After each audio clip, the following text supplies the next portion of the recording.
दीदार कोयला हो सतगुरु के आई जा चरणवा हरि से दीदार कोयला।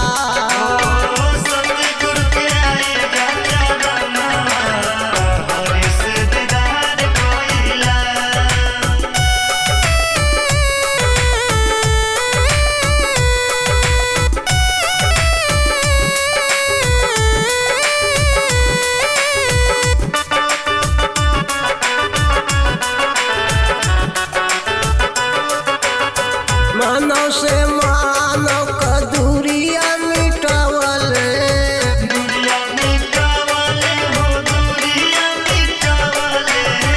नफरत हटाए मन में प्यार बसवले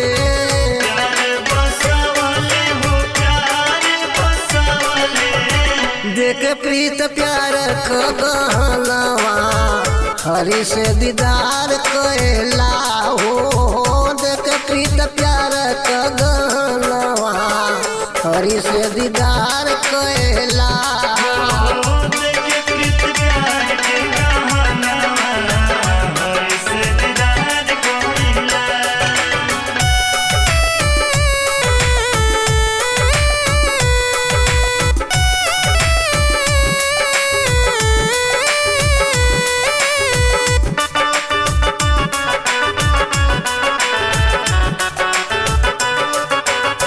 नहीं देख जाता पात मजहब छोड़े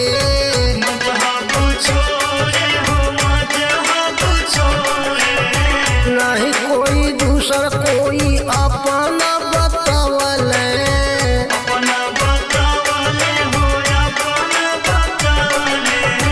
सबके बनावे न सनवा हरि से दीदार कोयला हो सबके बनावे न सनवा हरि से दीदार कोयला।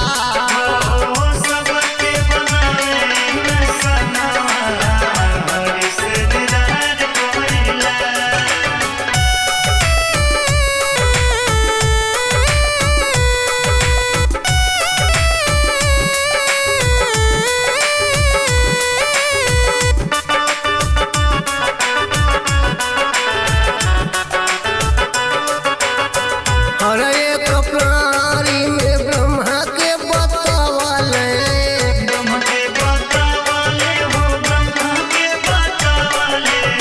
भाई से भाई के गले मिलावले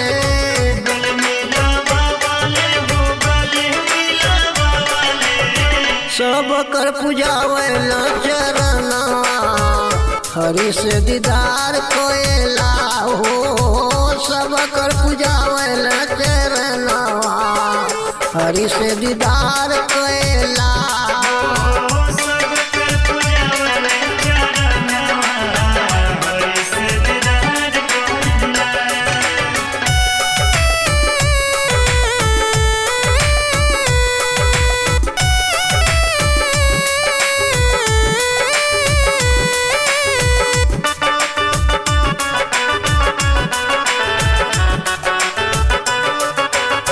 दसया कुरसाम ललकई हवा कहनावा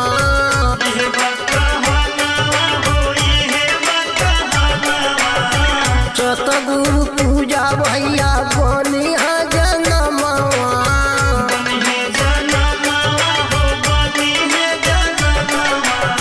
शिव मूरत तड़पी परनवा हरि से दीदार कोयला हो परनवा हरि से दीदार